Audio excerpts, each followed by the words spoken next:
Hello, welcome to the latest edition of Last Ball Boxing, joined by Sean. How you going, Sean? Very well, thanks, mate. Yourself?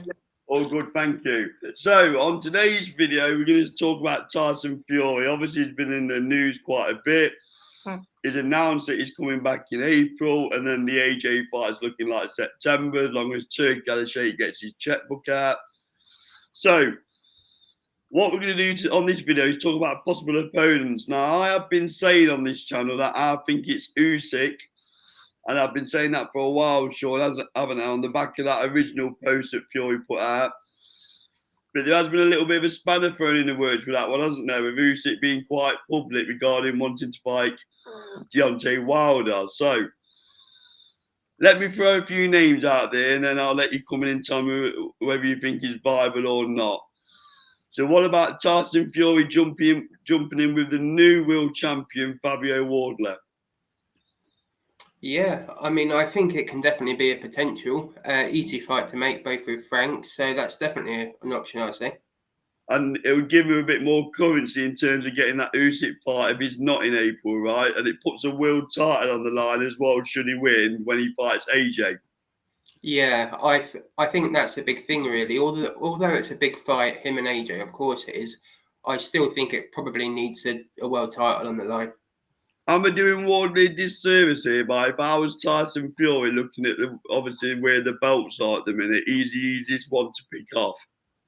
No, I don't think so. I think that's just the fact of the matter, unfortunately. Although I think we both do keep writing Fabio off, and he keeps proving us wrong. So who knows what would happen in that fight?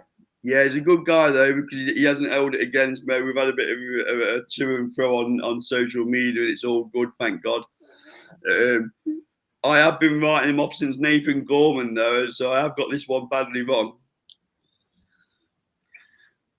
And Tyson Fury can be it, can't he, Sean? So can you come up with a case where Wardley beats Fury, or is that generally a step too far?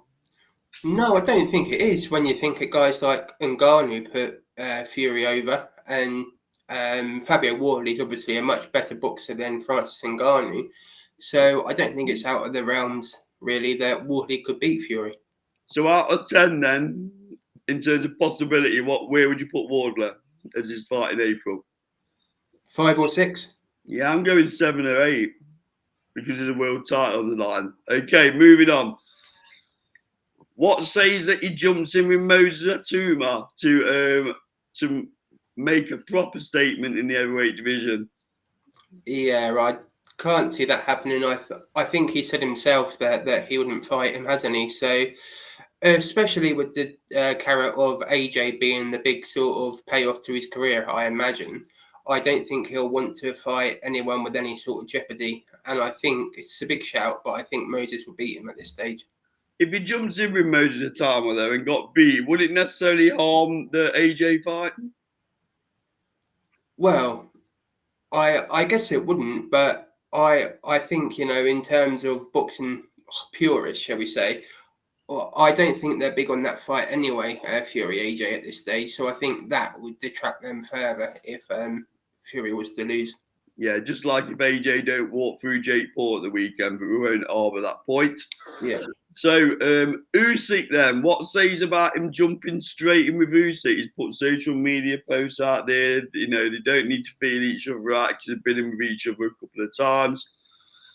He has said that he wants to fight Usyk in the UK to get a fair shake from the judges. The fight is being mooted from Manchester. Interesting, Sean. It could well be him, couldn't it? Yeah, it could.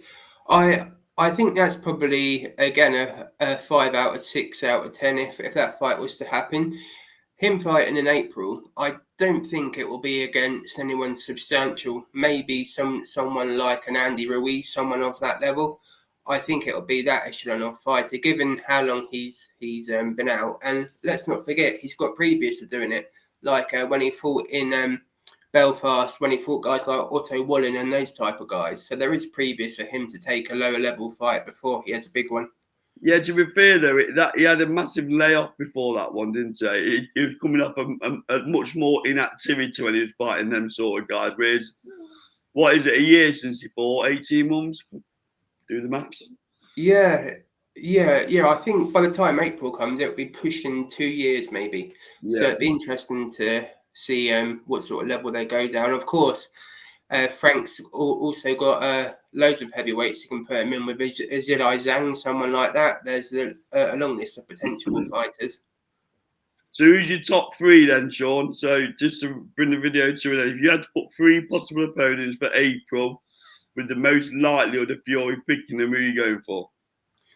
Yeah, one of them I don't think anyone wants to see, but I can see it happening again. They fought 3 times already, ironically. Not boy. But yeah, I can see it being Chisora as one of the possibilities. The other one I can see, again, it's someone who's already fought, but again, he's a British guy with Frank, and that's Dylan White, although he's probably past his best. I've just got a feeling it's going to be someone of this level, unfortunately.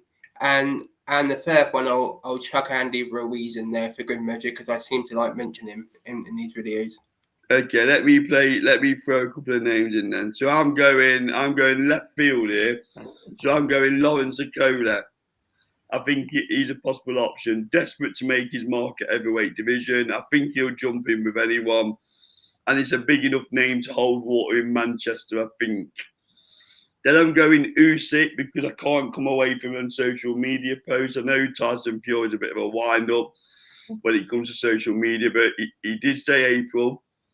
And now we're talking about April. So I think there's a little bit of gravity behind that. And then I'm going to say Wardley because I think that world title battle is quite a nice caveat for Fury to pick another world title up and go into that AJ fight. So they're my three. So that's all things Tyson Fury and where we think his opponent's going to lie in that April rematch. Great response on the channel at the minute across all socials. Post your comments below. Me and Sean will always respond and always acknowledge communication. Like, comment, subscribe. This has been Last Ball Boxing, proudly sponsored by Sean Building Service and SC Travel. We'll see you on the next video. Thank you very much, Sean. Thanks, mate.